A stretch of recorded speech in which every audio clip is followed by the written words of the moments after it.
Okay, listen girls.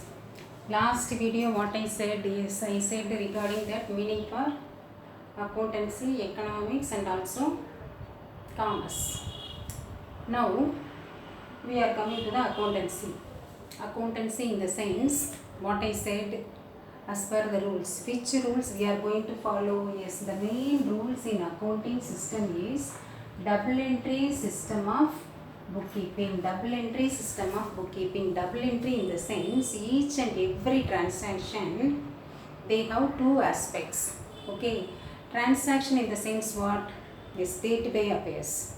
Day to day affairs in the sense yes, daily activities, routine activities, salary paid. Suppose if you are the manufacturer or if you are the businessman, what you have to do? Yes, you have to pay the salary to the your workers, employees, isn't it? Employees, sorry.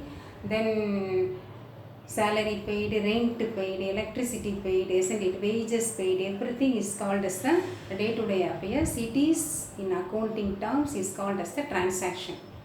So as per the double entry system of bookkeeping, each and every aspect, every transactions have two aspects, isn't it? One may be receiving aspect, another may be giving aspects. Receiving aspects and giving aspects in the sense what? Just simple examples.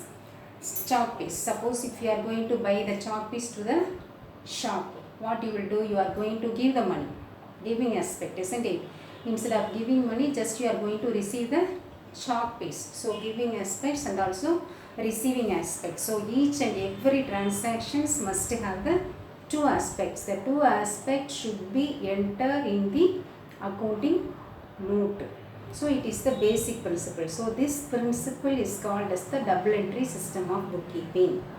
Okay, this one already you have learned in the 11th standard. Then what you will do based on the double entry system of bookkeeping?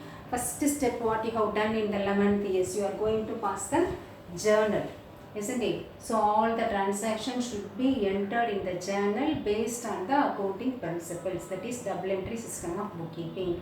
After the journal, the next step we are going to follow that ledger, posting. Journal should be classified into separate books. Purchase book separately, sales book separately, isn't it? Cash book separately, like that you are going to separate the book and enter in the ledger.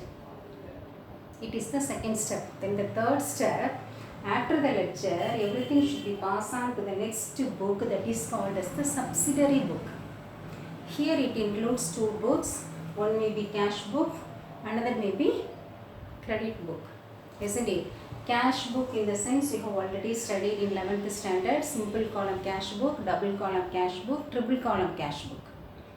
So in triple column cash book, what are the item or what are the things will be included? Yes, bank and also a discount.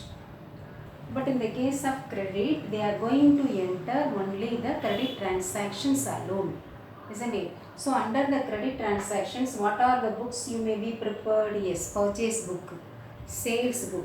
Under the purchase book, purchase returns book and also sales returns book. So everything it is comes under the credit transactions. Then in cash transactions, one more book is there. What is that book? Is petty cash book. Small amount. 1 month entry alone they will enter. It is comes under the cash book.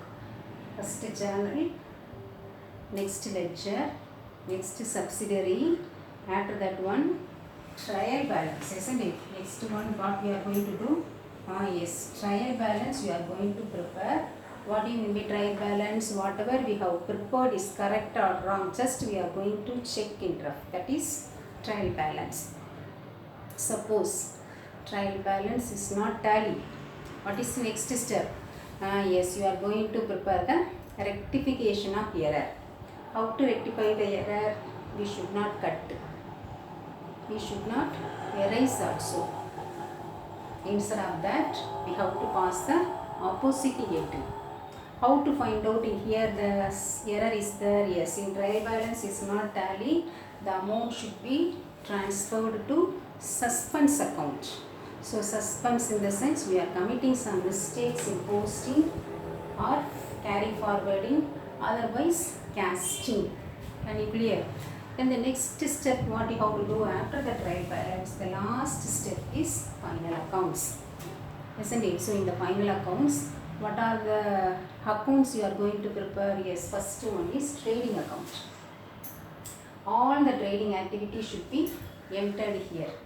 And the second one is profit and loss account. Here all the trading activities, that is in the sense direct expenses. But here, yes, indirect expenses. At the year end, we are going to prepare the balance sheet. It shows the actual assets and liabilities of the business. Can you clear, girls? So it is the last step.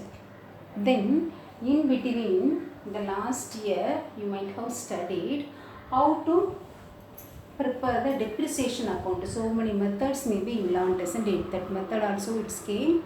And then one more item, bank reconciliation statement, everything you have learned. In this year, based on the 11th basis, what we are going to do is next chapter, that is first chapter, based on the principles. What is the basic principles in accountancy? I said yes, double entry system of accounting. Double entry system of accounting in the sense what I said, yes, two aspects should be entered in the books of accounts. Suppose if you are not going to enter two aspects of the transactions, in the sense it is the incomplete records. Okay, so where they will maintain is only in the petty shops, small shops nearer to our home. Some small shop is there, so they can't maintain as per the double entry system of bookkeeping. Just they have entered whatever they received, whatever they paid. That is only one aspect alone they will maintain or they will write. It is called as the single entry. So it is the incomplete records. That is the first chapter in 12th. Can you clear, girls? Okay, you can listen the next video.